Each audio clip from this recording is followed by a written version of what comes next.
ইসলামী bank news top 10। তত্ত্বাবধায়ক সরকার ব্যবস্থা ফেরাতে আজ রায় ঘোষণা করবে সুপ্রিম কোর্টের আপিল বিভাগ। বিএনপির ভারপ্রাপ্ত চেয়ারম্যান তারেক রহমানের জন্মদিন আজ। বাবা মায়ের সংগ্রামী জীবন আর দেশপ্রেমের অনুপ্রেরণায় পরিণত হয়েছেন জননেতায়। দূরদর্শী পরিকল্পনায় সাজিয়েছেন বিএনপিকে। বিএনপি বিপ্লবী দল নয়, গণতন্ত্রে বিশ্বাস করে। বিএনপিকে ভিন্নভাবে চিত্রিত করার চেষ্টা কোনোভাবেই মেনে নেওয়া হবে না, বললেন মির্জা ফখরুল।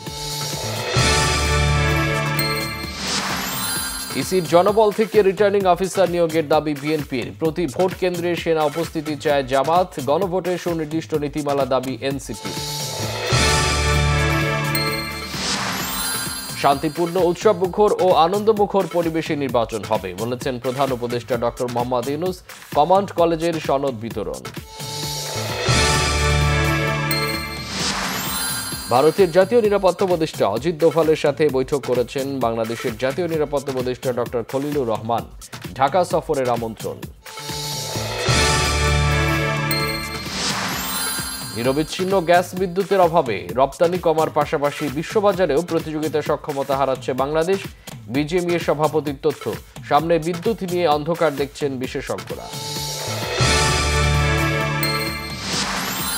ডেঙ্গু আক্রান্ত হয়ে 24 ঘন্টায় প্রাণ গেল আরও 6 জনের। এবছর মোট মৃত্যু দাঁড়ালো 349 জন। হোয়াইট হাউসে সৌদি যুবরাজকে রাজস্বিক অভ্যর্থনা। সাংবাদিক খাশোগি হত্যাকাণ্ডে যুবরাজের সংশ্লিষ্টতা নেই, দাবি মার্কিন প্রেসিডেন্ট ট্রাম্পের। ১৭তম টেস্টে প্রথম দিন শেষে মুশফিকের অপরাজিত ৯৯ রান। ঢাকা টেস্টে আয়ারল্যান্ডের বিপক্ষে প্রথম ইনিংসে বড় সংগ্রহের পথে টাইগাররা।